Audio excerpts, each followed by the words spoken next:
Exode chapitre 4. Dieu te bénit. Tu n'as pas dit Amen. Amen. Dieu te bénit encore là, c'est fâché. Amen. Alléluia. Amen. Je vais vous parler de quelque chose en 10 minutes. Je ne vais pas durer. Parce qu'il y a un deuxième culte tout à l'heure quand je finis.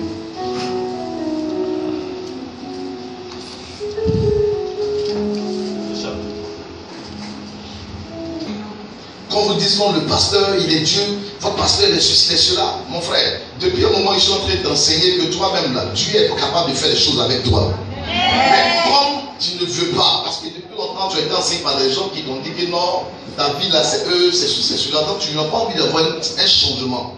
L'apôtre Paul dit, soyez transformés dans le renouvellement de votre esprit.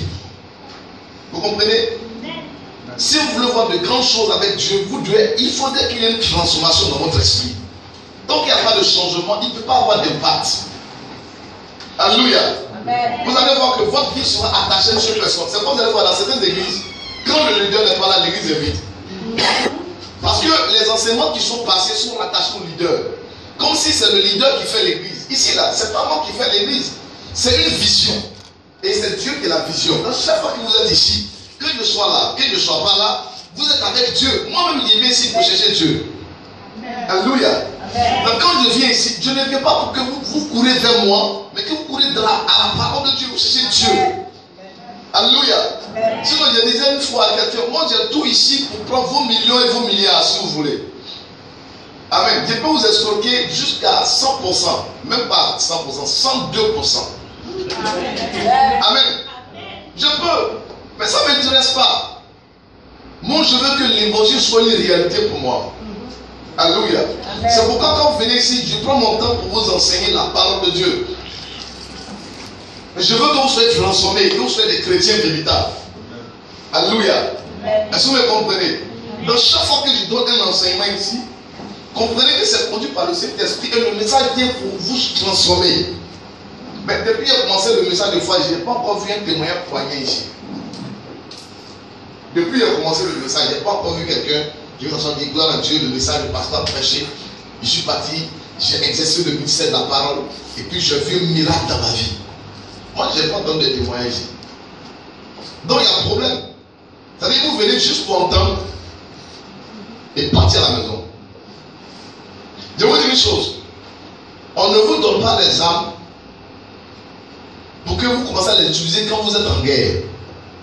Monsieur Honoré, quand on vous a donné les pistolets là, quand vous étiez à l'école de police, dès qu'on a pris les pistolets, elle vous a mis dans vos poches, on dit allez dormir avec le jeu à guerre, vous allez commencer à tirer. Non, je pense à l'école de police, on vous a exercé au tir, n'est-ce pas? Vous avez appris à utiliser les armes qu'on vous a données. Vous avez vu les effets. Et c'est parce que vous avez vu les effets que vous êtes confiant que le jour où il y a une situation, vous pouvez utiliser ça. Mais on ne vous enseigne pas pour que vous partez garder à la maison. Vous attendez qu'il va avoir un problème et puis vous allez utiliser. Alléluia. Normalement, quand il de vous enseigner, quand vous partez à la maison, vous devez vous exercer. Je vous ai dit, la parole de Dieu est une arme. Est-ce que quand on a fini de te parler, tu es parti à la maison là, tu es assis dans ta chambre pour dire je veux créer quelque chose. Je vous enseigne ici comment créer. Mais il ne faut pas qu'il est venu aujourd'hui pour dire non, ah, par l'enseignement, j'ai pu créer et puis obtenir quelque chose. Rien. Vous savez, après un premier culte, il y a toujours un deuxième culte. Le deuxième culte, c'est ce que tu fais chez toi à la maison. Le Seigneur nous a amenés pour que nous puissions enseigner, transformer des vies. Pas pour qu'on puisse vous parler pour entendre des choses. Pour crier Amen, Amen. Et puis il n'y a rien. Il faudrait qu'il y ait un résultat après la parole. Quand vous écoutez, là, faites quoi? Les gens veulent que le pasteur vienne à tout moment prier. Non, ma fille, je vous ai déjà dit, le pasteur peut parler et puis rien ne va se produire. Le dimanche dernier, je vous enseignais que même le pasteur peut prier pour vous sur l'esprit va vous accompagner. Pourquoi vous refusez vous-même de rencontrer Dieu? Regardez avant, quand nous on a été convertis, on a voulu tellement découvrir Dieu. Quand il est l'heure comme ça, on est pressé pour l'entendre Dieu. Je voulais tellement connaître la parole de Dieu que j'allais gêner 40 jours jusqu'à ce que le Seigneur me révèle sa parole. Il y a des gens ici qui peuvent taper des mois ici sans jeûner. Ils n'ont pas soif, vous n'avez pas soif de voir Dieu. Vous voulez qu'on vous enseigne. Vous voulez que ce soit le pasteur. Oui, je suis avec vous, frère. Alléluia. Mon âme vous couvre. Je prie pour vous. Pour que l'ennemi ne vous atteigne point. Mais pour vos bénédictions. Pour que vous soyez à vous appuyer cette dimension. Dieu. Écoutez-moi très bien. Vous devez vous accrocher à la parole de Dieu pour crier. Ça fait 2 mois ou 3 mois, j'enseigne sur la foi. Je ne vois pas de témoignage. Combien vous cachez vos témoignages? Je dis quand c'est que tu es mauvais. Alléluia. Vous devez cacher un témoignage, c'est mauvais. Vous ne devez pas cacher vos témoignages. Amen. Alors ce matin, Dieu te donne encore une âme puissante. Dis Amen. Amen. Je te parle en 10 minutes. Je n'ai pas trop traîné. Parce qu'il me dit peut-être qu'on ne peut pas parler. On parle trop. Quand la présentation dit vous oubliez. Mais vous êtes tellement content que quand vous sortez, vous allez tout oublier. Alléluia. Alléluia.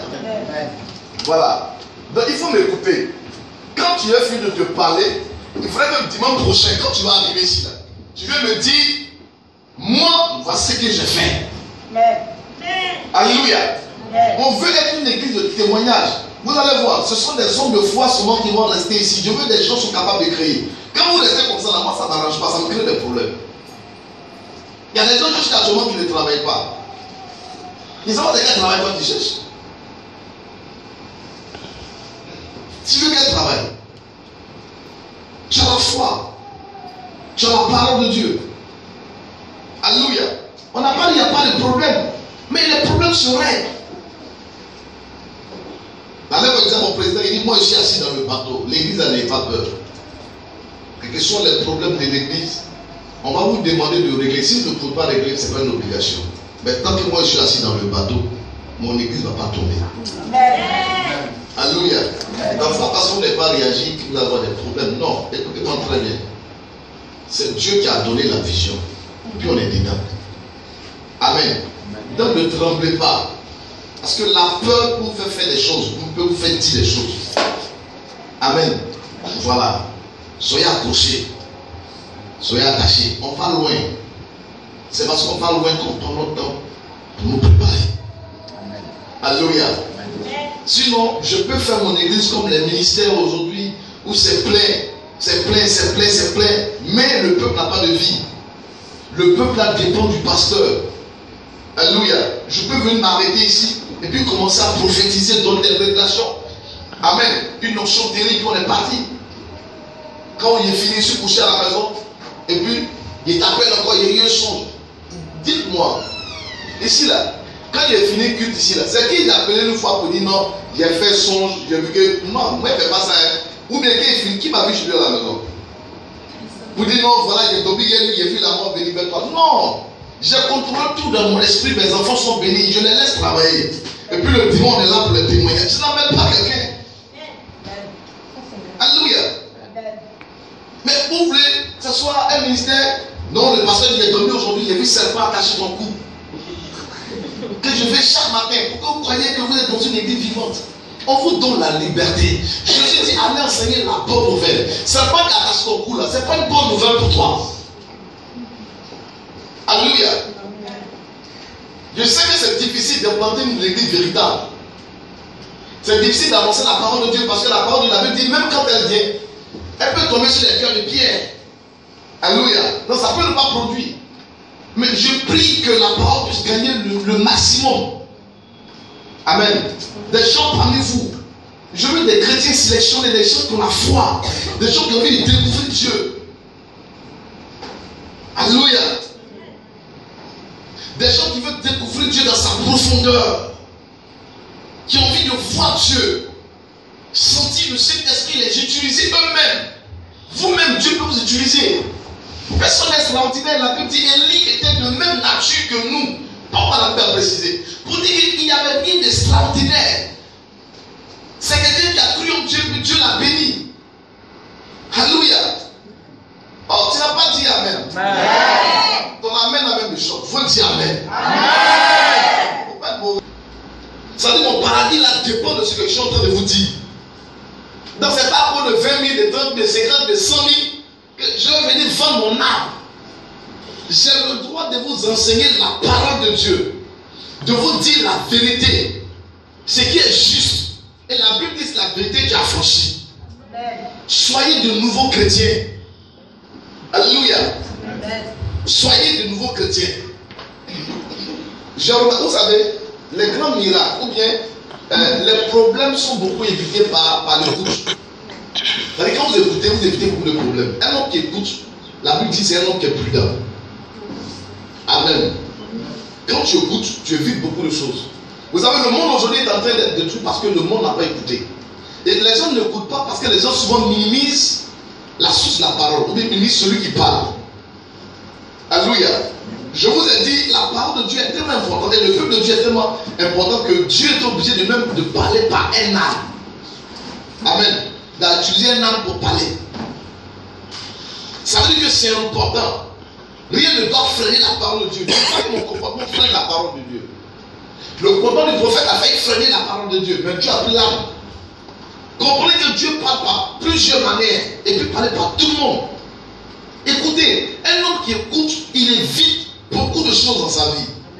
Mais un homme qui n'écoute pas, ça veut dire qu'il ouvre la porte au malheur pour lui-même.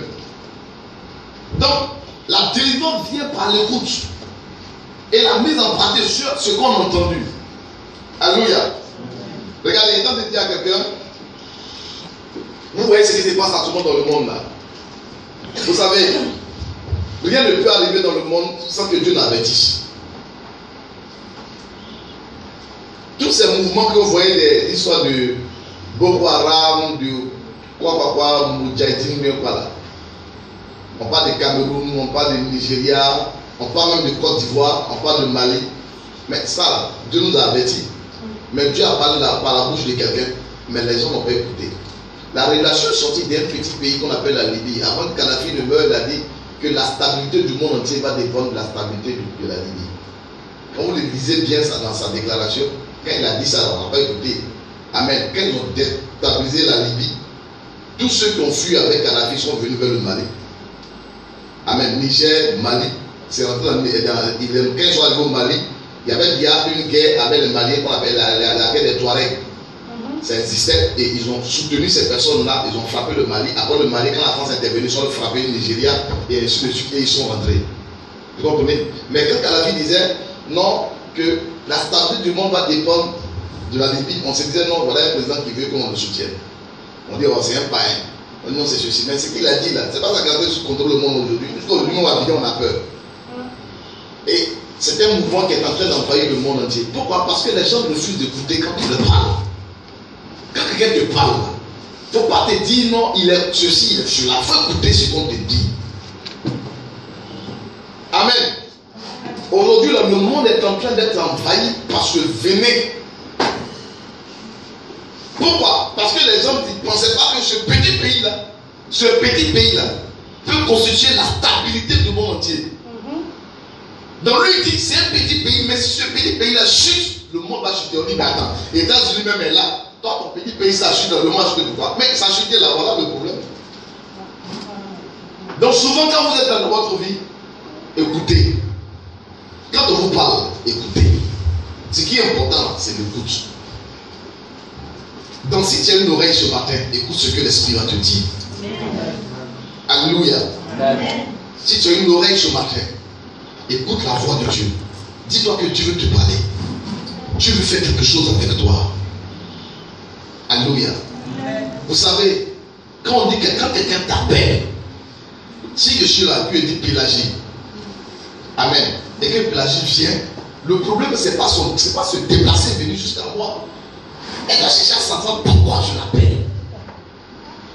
Pourquoi toi, Dieu t'a appelé. Alléluia. Et qu'est-ce que Dieu veut faire avec toi? Pourquoi toi on t'appelle chrétien? Et celui qui t'a appelé, qu'est-ce qu'il est capable de faire avec toi? Est-ce que Dieu nous a appelés pour régler nos problèmes? Non. Dieu nous a appelés pour ouvrir notre esprit, pour dire qu'en réalité, on n'a pas de problème. Et que ce qu'on vit là, nous sommes capables de les régler. Je vous ai dit la dernière fois, ça fait mal. Dieu a dit que la lumière soit. Quand la terre a été éclairée, la terre a produit elle-même. Mais vous, vous êtes éclairé par la parole, mais vous ne produisez pas. Pourquoi vous éclairez? Ou bien il y a quelque chose que vous ne comprenez pas. C'est quelle prière toi tu ne peux pas faire pour changer toi ta vie? C'est quelle déclaration tu ne peux pas apporter face à ce que toi tu vis? Pour amener un changement, qu'est-ce que tu ne peux pas faire? Pourquoi tu pleures encore? Le miracle n'a jamais répondu aux larmes. Alléluia. C'est pas souvent dans votre vie, Dieu est obligé de vous choquer. Peut-être que des gens vous choquent. Vous savez, on appelle la mère de Samuel, Anne. La femme là, elle, dans son esprit, depuis longtemps, elle veut faire enfant à la cause de son mari. Mais le monsieur que tu veux donner un enfant là, lui-même a dit enfant. Tout son souci, c'est qu'il faut que je donne un enfant, elle pleure. Il faut lui donner dans son esprit. C'est-à-dire, elle demande un miracle juste pour elle-même stabiliser son fait pour pas être une femme d'honneur. Alléluia. À cause de quelqu'un, elle pleure, même quand on lui parle, elle n'écoute pas. Mais un jour, son mari va la choquer. C'est quand son mari l'a choqué, son miracle a commencé. Son mari est parti faire ses offrandes. L'arrivée là-bas, la fille est priée, elle est revenue. Anne est en train de pleurer. Vous savez ce qu'il dit à la femme? Il dit, mais j'ai déjà des enfants, et puis moi, ton mari, il vaut mieux pour toi que 1000 enfants. Alléluia.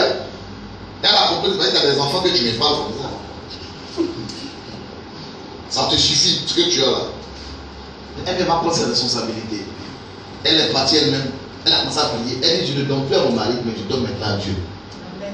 Alléluia. Souvent aussi, vous s'aimez là où les gens n'ont pas de besoin. Et ça vous détruit. Vous savez, ce n'est pas une faiblesse d'aller dans une église qui a des problèmes. Les problèmes là sont faits pour que vous ayez un miracle. Alléluia. Elle veut donner enfant à son mari. Il a dit au moins combien d'enfants? Toi, tu veux donner un enfant, toi, ça sert à quoi? Et puis d'ailleurs, il dit ce que tu veux donner. Il dit c'est pas la peine. Il faut te calmer. Il dit déjà ça. Tiens, moi, c'est l'essentiel. Ça fait quoi ça? Alléluia. Mais qu'elle a compris, ça a dit Seigneur, de voir que tu manques du prophète, de voir un homme, il te donne.